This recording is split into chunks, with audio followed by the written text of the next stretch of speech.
Welcome to my channel top lines defence info. मैं आपका दोस्त अविनाश लाया हूं टॉप लाइन्स डिफेंस अपडेट। तो चलिए शुरू करते हैं। पहलगाम टेरर अटैक के बाद से इंडिया और पाकिस्तान के बीच माहौल काफी ज्यादा टेंस चल रहा है, जहां एक तरफ पूरा इंडिया अब ये उम्मीद लगा रहा है कि हमारे प्रधानमंत्री मोदी जी इस आतंकवादी हमले का बदला जरूर लेंगे, तो वहीं पहलगाम टेरर अटैक को हुए कई दिन बीत जाने के बाद भी इंडिया की तरफ से किसी भी तरह का हमला न होने कारण कई पाकिस्तानी इंडिया को टीज करने लग गए हैं कि अभी तक तुम्हारे मोदी ने हमला नहीं किया या तुम्हारे फाइटर जेट्स क्यों नहीं आ रहे हैं, जैसे कई बातें बोल के इंडिया को नीचा दिखाने की कोशिश कर रहा है। तो यहाँ मैं उन सभी पाकिस्तानियों से सिर्फ एक ही बात कहना चाहूंगा, जस्ट वेट एंड वॉच। प्रधानमंत्री मोदी का वार करने का तरीका हर बार अलग होता है और इस बार भी वैसे ही कुछ अलग होगा, जिसकी कल्पना भी तुम्हारे आर्मी चीफ असीम मुनीर ने नहीं की होगी। इंडिया के द्वारा इससे पहले भी पाकिस्तान के ऊपर 2 बार सर्जिकल स्ट्राइक की गई थी,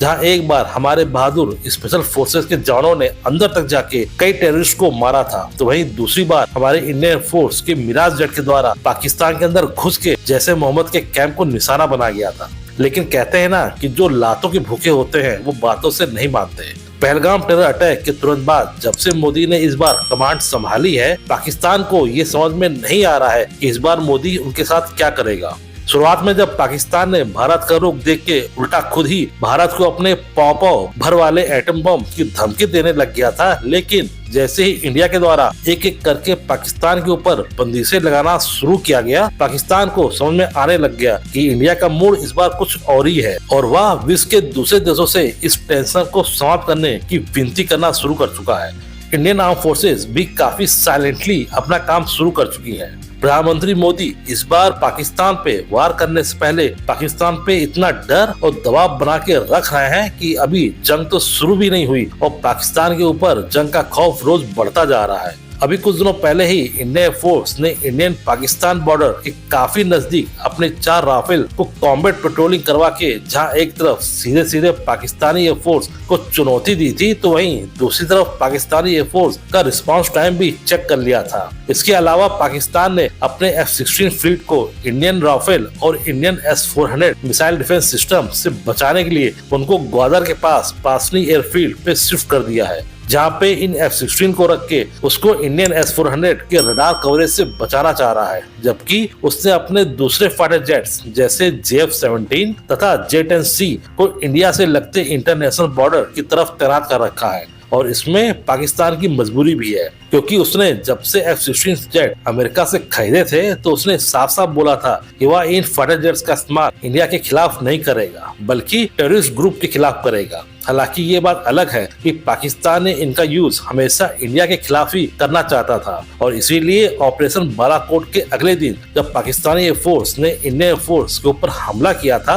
तो ये F-16 ही थे जिन्होंने इंडियन Su-30 MKI पे अपनी AIM-120C5 अमेरिकन मिसाइल का यूज किया था। और जब इंडियन अथॉरिटी ने इन सभी मिसाइल के कुछ हिस्से अमेरिका को दिखाए, उसके बाद से अमेरिका ने पहले तो इन F-16 के इंजन को ही बंद करने की धमकी दी थी। हालांकि बाद में इन F-16 को स्ट्रिक्ट निगरानी के साथ दोबारा उड़ान भरने की अनुमति दे दी थी और यही वजह है कि इंडिया के साथ मंडराते जंग के खतरे को देख के अब अमेरिका ने इन F-16 को इंडियन राफेल के साथ रशियन S-400 सिस्टम से दूर रखने को बोला होगा, क्योंकि अगर जंग में इन्हीं दोनों के जरिए अगर अब कोई दूसरा F-16 शूट डाउन हो जाता है, तो जहां एक तरफ अमेरिकन F-16 की काफी बेइज्जती होगी, तो वहीं दूसरी तरफ इन F-16 की बिक्री भी प्रभावित हो सकती है और इसी कारण से पाकिस्तान के द्वारा इन F-16 को इंडिया की तरफ से दूर रखा गया है। और रही बात JF-17 फाइटर जेट की, तो ये कितना कमाल प्लेन है कि यहाँ तक चाइनीज एयरफोर्स भी खुद इनका इस्तेमाल नहीं करती है और दूसरा चाइना से मिला J-10C की कैपेबिलिटी अभी कोई नहीं जानता है, जबकि इंडिया के राफेल तथा S-400 सिस्टम दोनों ही बैटर प्रूवन है। जहां राफेल अफगानिस्तान,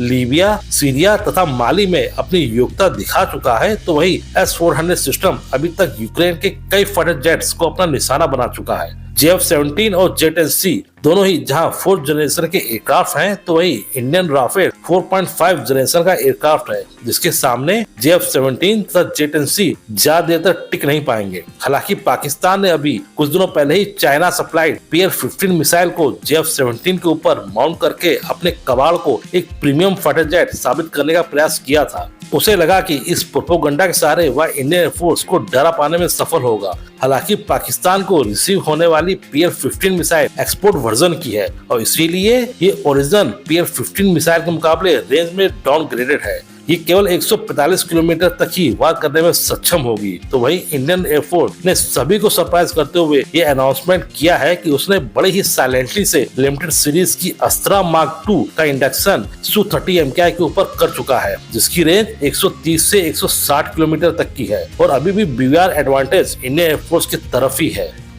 इसी तरह की डिफेंस न्यूज और फैक्ट्स की रेगुलर अपडेट पाने के लिए मेरे चैनल को लाइक और सब्सक्राइब जरूर कीजिए और हाँ, बेल आइकन दबाना मत भूलिएगा। जय हिंद।